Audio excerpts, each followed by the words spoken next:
Layer skin hair and laser clinic లో latest టెక్నాలజీతో laser hair removal, anti ageing and hair fall issues కి advance treatments అన్ని ఇక cost గురించి వరి అవ్వాల్సిన అవసరం లేకుండా అందిస్తున్నారు. ఇంకా మీ కాన్ఫిడెన్స్ ని తిరిగి తెచ్చుకోండి. Get your free consultation now.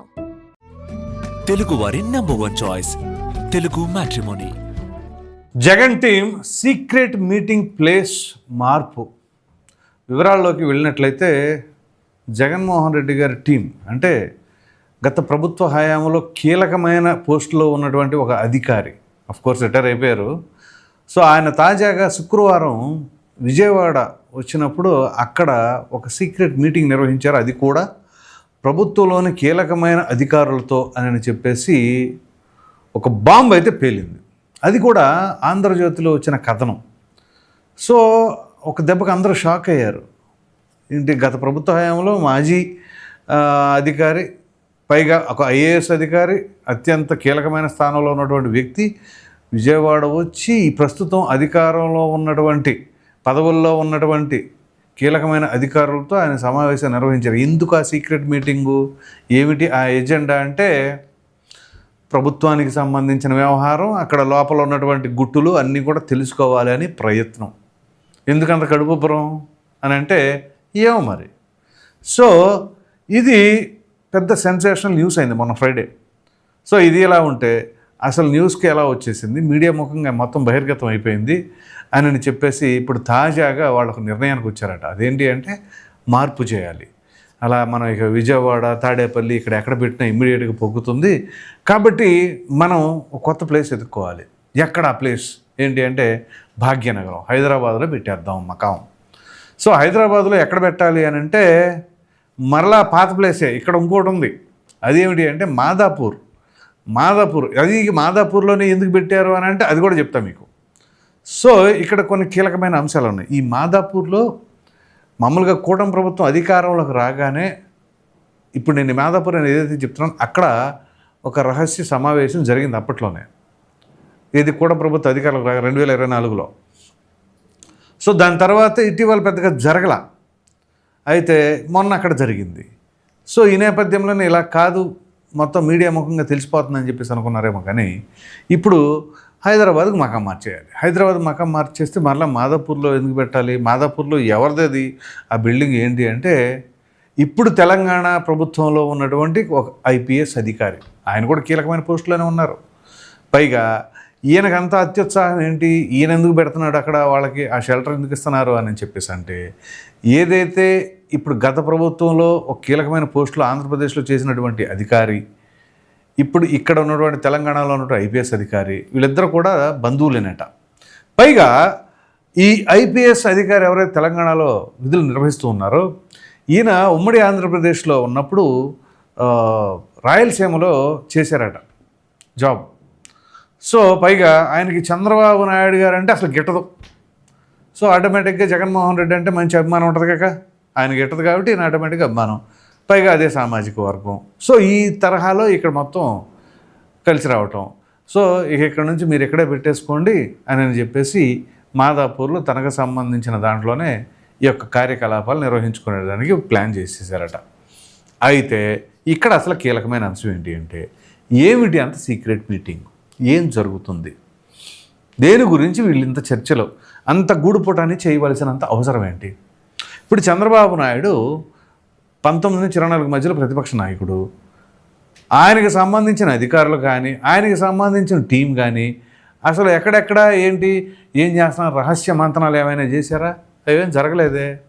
కానీ ఇప్పుడు జగన్మోహన్ రెడ్డి ఓటమి చెందారో లేదో ఇమ్మీడియట్గా ఇక్కడికక్కడ తనకున్న ఆ యొక్క టీం కావచ్చు, లేకపోతే తనకున్న ఆ యొక్క మ్యాన్ ఫోర్స్ కావచ్చు, వాళ్ళని ఆ రకంగా ఎందుకు చేస్తున్నారు అని అంటే అక్కడ ఆయన దగ్గర వెనకాల అన్ని కేసులు ఉన్నాయి, అన్ని అవినీతి అక్రమాలకు సంబంధించిన వ్యవహారాలు ఉన్నాయా, అవి ఎక్కడ బయట పెడతారు, ఏ శాఖకు సంబంధించినవి ఏ ఫైల్ కదుపుతున్నారు, మరి అన్నీ కూడా ఎక్కడికక్కడ బయటికి ఇమీడియట్గా లీక్ చేస్తే వీళ్ళు తగు జాగ్రత్తలు తీసుకోవడానిక. ఎందుకంటే సాధారణంగా ఒకదానికి సంబంధించింది అయితే ఓకే, ఇదిగో మనం ఈ తప్పు చేసాం కాబట్టి దీని నుంచి ఎలా బయటపడాలి, దాని ఆధారాలు ఎలా దొరకకుండా చూడాలి అని చెప్పేసి అనుకోవచ్చు.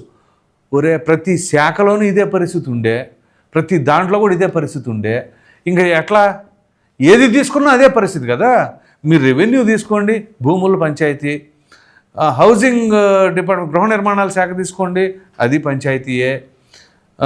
లేదా సివిల్ సప్లైస్ తీసుకోండి, రేషన్ బియ్యం, అది పంచాయతీయే. అబ్కారీ శాఖ తీసుకోండి, మద్యం, అది పంచాయతీయే. ఇక ఏది సక్రమంగా ఉంది? పలానా శాఖ బ్రహ్మాండంగా నడిచింది అని అంటే అనుకోవడానికి ఉంది. అసలు ఏ శాఖ తీసుకున్నా ఇలాగ ఉంది. కాబట్టి వీళ్ళకి భయాందోళనలో మనకు ఎక్కడికక్కడ బాబు మాకు ఇమీడియట్గా ఇన్స్టెంట్గా సమాచారం పాస్ చేయాలి అని చెప్పేసి సీక్రెట్గా మీటింగ్ ఎవరు పెట్టుకుంటారంటే, ఒకటి మామూలుగా పోలీసులు సీక్రెట్ మీటింగ్ ఎందుకు పెట్టుకుంటారు? అవతల ప్రక్కన ఉన్న తీవ్రవాదులు, మావోయిస్టులు, ఉగ్రవాదులు వాళ్ళకి సంబంధించింది కార్యకలాపాలను వీళ్ళు కనిపెట్టడం కోసం, పైగా ఇది ఎవరికి రివీల్ అవ్వకుండా ఉండాలి, సీక్రెట్ ఆపరేషన్ అని చెప్పేసి వాళ్ళు చేస్తారు, లేదా డిఫెన్స్ వాళ్ళు చేస్తారు. కానీ అసలు రిటైర్ అయిపోయినటువంటి అధికారులు సీక్రెట్ మీటింగ్లు ఎందుకు పెడుతున్నారండి? పైగా అంత అత్యుత్సాహం ఏంటి అంటే వీళ్ళ పని కూడా, వాళ్ళ ఇన్వాల్వ్మెంట్ కూడా ఏమైనా ఉందా? అధికారుల ప్రమేయం లేకుండా కేవలం నాయకులే చేయలేరు. సో అధికారుల జోక్యంతోనే జరగద్ది. సో ఇట నాయకులు అధికారులు మొత్తం కలిసి బుక్ అయిపోతామని చెప్పేసి వాళ్ళని ఆల్రెడీ ముందుగానే ఈ రొచ్చులో లాగి పెట్టేసుకున్నారా జగన్మోహన్ రెడ్డి. ఇక అందు గురించి ఆటోమేటిక్గా తన కోసమైనా తన తిప్పలు పడతాడు కదా. ఇప్పుడు సాధారణంగా ఒక్క జగన్మోహన్ రెడ్డి కోసమే తిరగాలి అంటే అవతలకి ఎప్పటికప్పుడు ఇసుకొద్దా, మనకి ఎందుకు వచ్చిన తలనొప్పి, ఆయన సవారు చత్తరు కదా అన్న ఫీలింగ్ వస్తుంది. కానీ వాళ్ళని కూడా ఇన్వాల్వ్ చేసి ఉండాం అనుకో, ఇప్పుడు మన కోసం కాకపోయినా వాడి కోసం వాడైనా వెళ్ళాలి కదా అనే అవసరం కల్పిస్తే అప్పుడు ఆటోమేటిక్గా ఎక్కడ పడితే అక్కడ సీక్రెట్ మీటింగ్లో ఆ తిప్పలు పడతారు. పైగా అడ్మినిస్ట్రేషన్లో జగన్మోహన్ రెడ్డి గారికి అంత అవగాహన లేదు కాబట్టి ఈ కీలకమైన అధికారులకు ఏంటి అంటే ఎక్కడెక్కడ ఏంటి. ఇప్పుడు అధికారులు అంటే ఎవరు? రాజకీయ నాయకులు కాదు, అధికారులే కదా ముందు పరిపాలన కొనసాగించేది. వీళ్ళు కొంచెం ఇచ్చేస్తూ ఉంటారనమాట వాళ్ళ గైడెన్సు, లేకపోతే అలా కాదండి ఇలా చేస్తే బాగుంటుందని వాళ్ళిద్దరు కోఆర్డినేషన్తో ప్రభుత్వం నడుస్తుంది. రాజకీయ నాయకులకు పెద్దగా ఏం తెలుస్తుంది? అఫ్కోర్స్ వెల్ ఎడ్యుకేటెడ్ అయితే లేదా కొంత ఎక్స్పీరియన్స్ గెయిన్ చేస్తే తెలుస్తుంది. ఇప్పుడు కొత్తగా ఒకసారి ఎవరైనా ఒకసారి సీఎం అయ్యారనుకోండి, నిదానంగా ఒక ప్రాపర్ అధికారిని పెట్టుకొని వాళ్ళ దగ్గర నుంచి తెలుసుకొని అవగాహన పెంచుకొని చేస్తారు. ఇప్పుడు అంతేందుకు పవన్ కళ్యాణ్ తీసుకోండి, తొలిసారి గెలిచారు, డిప్యూటీ సీఎం అయ్యారు. ఆయన ఏం చేశాడు? ఓ మంచి ఎఫిషియెంట్ ఆఫీసర్ని తీసుకొచ్చి పెట్టుకున్నారు. సో మంచి గైడెన్స్ తీసుకుంటున్నారు, ఆ ప్రకారంగా కొనసాగుతూ ఉంది. సో అలా చేస్తూ ఉంటారు. సో ఇప్పుడు జగన్మోహన్ రెడ్డి ఏం చేస్తారు? ఇప్పుడు ఎవరైనా ఆయనకు అనుకూలంగా ఉండేవాడు పెట్టుకుంటాడు, ఆయనకి తల ఊపేవాడు పెట్టుకుంటాడు. అవతల వాడు మంచి చెబుతున్నాడా చెడు చెబుతున్నాడా అనేది కాదు, కానీ ఈయన చెప్పినట్టుగా వినేవాడే కావాలి అనేవాళ్ళు పెట్టుకున్నాడు అని చెప్పేసి అప్పట్లో చాలా కథనాలు వచ్చినాయి. సో ఆ ప్రకారంగా ఇప్పుడు వీళ్ళందరినీ కూడా ఈయన ఏం చెబితే అది తలగా ఊపేవాళ్ళే కావాలి అన్నట్లుగా పెట్టుకున్నారని చెప్పేసి అంటూ ఉండరు. సో ఇప్పుడు వాళ్ళకి అడ్మినిస్ట్రేషన్ పరంగా ఆ అధికారులకు ఐడియా ఉంటుంది కాబట్టి సో వాళ్ళని ముందు పెట్టేసి ఏం జరుగుతుందంట ఏంటి అని చెప్పేసి ఈ సమాచారం రాబట్టడం కోసం ఈ గూడు పుటాలు నిర్వహిస్తూ ఉన్నారా? అంటే వీళ్ళ తప్పులు ఎక్కడ బయటపడతాయని చెప్పేసి ఉన్నారా? లేదు. అసలు కూటమి ప్రభుత్వంలో ఏమైనా తప్పులు జరుగుతున్నాయని చెప్పేసి ఏమైనా నిఘా పెట్టారా? అసలు తప్పుల గురించి వీళ్ళు వెతికేంత ఇది ఉంటుందా? ఒకటి. రెండు, లేదు. వీళ్ళకి సంబంధించిన ఇన్ఫర్మేషన్ ఏదైనా లీక్ చేస్తూ ఉంటుంటే దానికి మనం ఏమన్నా ఇంకా చేయొచ్చు అనే ఉద్దేశంలో ఉన్నారా? ఇలా అనేక రకాలైన స్పెక్యులేషన్స్. ఎందుకంటే ఒక రిటైర్డ్ అధికారి అంత ఇదిగా సీక్రెట్ మీటింగ్లో అక్కడికి తిరిగి ఇక్కడికి తిరిగి, మొన్న విజయవాడ ఏదో పని మీద వచ్చినప్పుడు ఆయన మీటింగ్ పెట్టారంట, లేదంటే హైదరాబాద్లోనే పెట్టుకుంటారంట. ఇప్పుడు విజయవాడలో పెడితే ఇది పెద్ద పంచాయతీ అయిపోతుంది, మనకెందుకు వచ్చిన గొడవ అని చెప్పి ఇప్పుడు హైదరాబాద్ అనుకుంటున్నారు. ఎందుకంత అంత సీక్రెట్ మీటింగ్లు పెట్టుకోవాల్సిన అవసరం ఏంది? ఫోన్లో మాట్లాడుకుంటే అయిపోద్ది కదా, జూమ్ కాల్లో మాట్లాడుకున్న అయిపోద్ది కదా, అది ఎవరికి తెలియదు కదా ఆ లింకులు అయినా. కానీ వీళ్ళు డైరెక్ట్గా ముఖాముఖిగా కలుస్తున్నారు, మీటింగ్లు పెట్టుకుంటున్నారు అంటే సంథింగ్ ఉంది అక్కడ, ఏది కొంత సస్పీషియస్గానే అనుకోవాలి. సో ఏంటి ఆ సస్పీషియస్నెస్ అంటే వీళ్ళు చేసిన తప్పులు కప్పుపుచ్చుకునేదా, లేకపోతే కూటమిలో ఏమైనా తప్పులు దొరుకుతుంటే వాటిని పట్టుకుందామనే? అవి పట్టుకోవాలంటే ఇప్పుడు కాదు, రేపు అధికారంలోకి వచ్చిన తర్వాతనే తీయొచ్చు. ఇప్పుడు కూటమి ప్రభుత్వం అధికారంలోకి రాగానే ఈ వైసీపీ హయాంలో ఏమేమి జరిగినాయి అన్నీ బయటకు తీయట్లా. మామూలుగా కాదు, శాంతాడంత ఉంది, తేవడే కొందికి వస్తానే ఉండే, ఇక ఆగట్లా.